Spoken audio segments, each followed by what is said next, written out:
Do you know how difficult it is to talk to you without using the commas? Look, he's waking up. Welcome back. Oh my God. Where am I? Why am I in a bed? Oh my God, it's so difficult. It doesn't sound difficult. Don't get me started. I'm your wife. Okay, not today. Not today, honey. Not today. Put a pin in that. Did he say not today?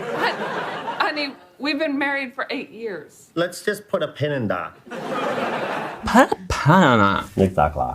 I'd like to talk to you in my... I would like to finally say on record that part of the enormous inspiration around that voice is actually only a few feet away. Her name is Coco Ulrich. She is responsible for the silver daddy hair of Joel. You haven't seen the world, so you don't know. And the gorgeous locks of Javier Gutierrez and the unbearable weight of massive talent. What is your favorite movie? That's one of those questions that's impossible to answer. She's also highly responsible for the LA mushmouth, as we have termed it, even though it's called Kakabais. Thank you so much. You're welcome. I love the credit. There must be some mistake. I can get you more credits. I can bring you in warm, or I can bring you in cold. I would talk to you in my Mando voice, but I can only do one word.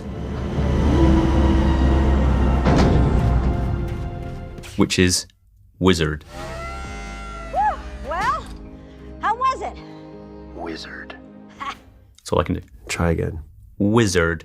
In the Mando voice? Yeah, exactly. Yeah. Okay. It's not working, is it? Come on. This is so wizarding. I can hardly do wizard. I think Mando is an underappreciated comic hero.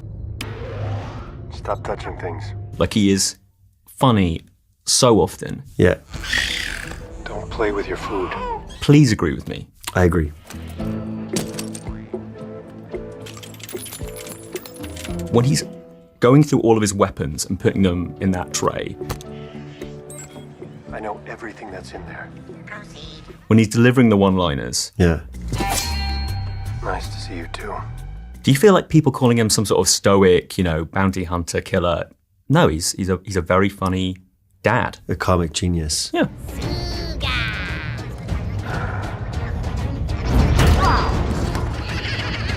Grumpiness is funny, I find.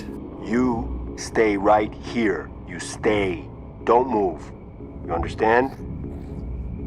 Great. And also, in terms of how that physical language can contribute to this character that we find intimidating yet disarming, so funny in his seriousness. Yeah. What the hell? Come on. Also has a lot to do with Brendan Wayne and Lateef Crowder. And Lateef can find a way to even make action look comical in terms of how much the shit gets beat out of him,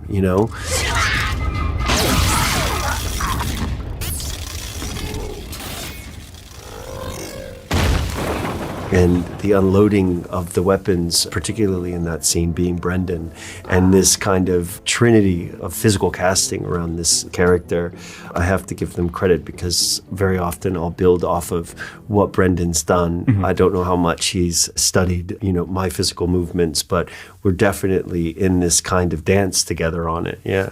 But when you say, hey, spit that out and stop touching things, that's on you. It's true. That's on you. No. No. So, cast your mind back, way back when, you got an email from Jon Favreau. And just to remind you here... Is that what you're turning it into, an email? That's right. Well, okay. Was it an email? No. It was a phone call? I got a call from an agent saying Jon Favreau would like to talk to you about something Star Wars. And how early on in the conversation did he mention that you'd be wearing a suit the weight of a refrigerator and would have a helmet on almost all the time? From the very start, when I met them, I stepped into a writer's room where John introduced me to Dave Filoni, George Lucas's protege, creator of the Clone Wars, and the other of the two as far as everything that is behind Mandalorian. And all four walls of this writer's room were the visual illustrations of the entire first season with this, fortified silhouette of a badass character and this completely disarming, beautiful Yoda-like child. So it was quite clear from the start exactly what it would be. Excellent. They weren't springing that on you. So this is a Mandalorian. I thought they'd be bigger. Did John ever say, we want you to play a space cowboy daddy? What brings you here, stranger? Those words ever in the mix? I don't think I've ever heard John say daddy. And I say that honestly. I'm not even trying to protect him, but he's never said daddy. Hey, partner. You want to tell me what's going on? But he's definitely said space and cowboy. I'm so going to make that happen. Are you more comfortable with Dadalorian or Man-Dadlorian? Man-Dadlorian, Dadalorian, Man-Dadlorian. Which one do you prefer? I prefer the Dadalorian. Dadalorian. I guess I do too. Man-Dadalorian sounds like 3 different words, but Dadalorian is like, it goes all together. Perfect. I love it. It goes perfect. Perfect. Have you talked to any other actors about the fine art of acting when your face isn't on show? Is it true that you guys never take off your helmets? Because I've spoken to Chris Evans and he doesn't have his eyebrows for a lot of Captain America. I can't believe I made a whole movie with this thing on. Do you exchange notes? Because it's not easy. It would have been really nice if Chris had called me. I'd just like to meet him, frankly. We can make that happen. Can we? How? Phone call. Okay, you got his number? Text it to me. I'll text it. See, that's what I like about you, Mando. That big smile of yours lets you get away with anything. But you must get people spotting you as the Mandalorian. Kind of. There's no easy way to ask for a favor. But do you ever get people voice recognizing you? People have said that they do, but I don't really go around talking like the Mandalorian. That's a lie. I bet when you want stuff done... That's what I do? Out comes the Mando. This is the way. This is the way. There's a lot of work that goes into creating a convincing bedroom voice.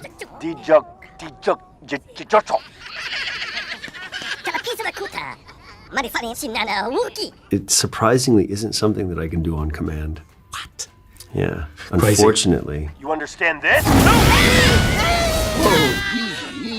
I've got a curiosity question which may get me chucked out of the room. Spit that out. But do you have to be careful about what you eat before you put the helmet on? In terms of burping? Well, no, because it only affects me. And you don't care how you feel. If you've eaten a lot of garlic, whatever. Well, it's like in my mouth, in my body, I like my own burps. Just like I like my own farts under the sheets. And I could hear my publicist groan just now. Mission accomplished. Oh, no. Oh my God, no. Stop. Tell me though, who of your friends and family was most excited to hear that you had got the gig when you could tell them? Was there someone in particular that really freaked out? My older sister. She was even more of a Star Wars fan than I was. I got a little too focused on Indiana Jones to the point that I broke my left arm 3 times, but she was a real diehard Star Wars fan. For me, it was Indiana Jones, and for her, it was Han Solo. And we would argue about it all the time. Sometimes I amaze even myself. Who's better? Who is better? At this point, I don't know. Han Solo takes aloof to another level and dark humor to another level, and says a lot about what she likes. That's what she's into.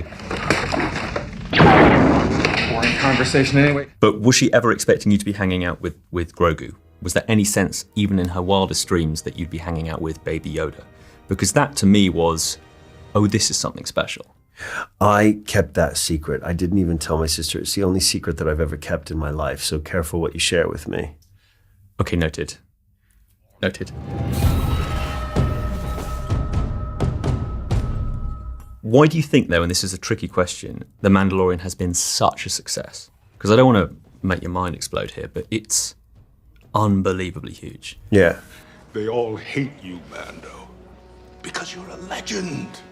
And what do you put it down to? It's Dave and John, right? Of course. Yeah. But it's so much more than that. It's the I think it's Dave and John nurturing what people love about Star Wars and also nurturing what they love about Star Wars and identifying all of its strengths and really taking risks as far as expanding and discovering new things that are built on the old things. I sense much fear in you.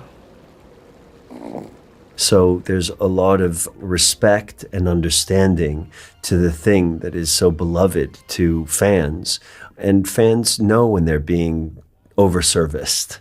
And so they're careful about all of it. And ultimately, it comes from their love of the franchise and of the movies, all of them. And that's why. Through the Force, you will find balance as well.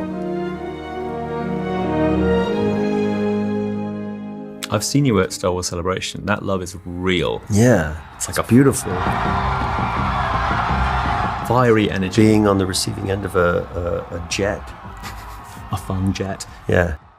What's it like when George Lucas is on set? It's amazing that he comes to set and surprises everyone with his presence, because ultimately Star Wars being within the Disney family, and when it was helmed by him, that wasn't the case. And yet this particularly is so part of Dave Filoni's heart, who is his protege. So for that kind of relationship to still exist, and for the ultimate daddy to come to the set that wouldn't be there if it weren't for his particular vision, is, as good as it gets for everyone. Junta, Mando. Do you get people calling you Mando in the street? Do you get Mando, Din, Daddy? What are you getting? I get Mando. You get Mando? Yeah. Mando. As if you didn't know. Oh my God, it's Mando. Hey, look, everyone, it's Mando. I don't know. I love that nickname. Me too. It's very pure. Yeah, it really is. It's loving. Pedro, it's such a pleasure. I cannot wait to watch this show. You're going to love it, but it's coming soon. Just a bit patient. Yeah, exactly. Relax. Relax. Pedro, thank you. You're welcome. Thank you.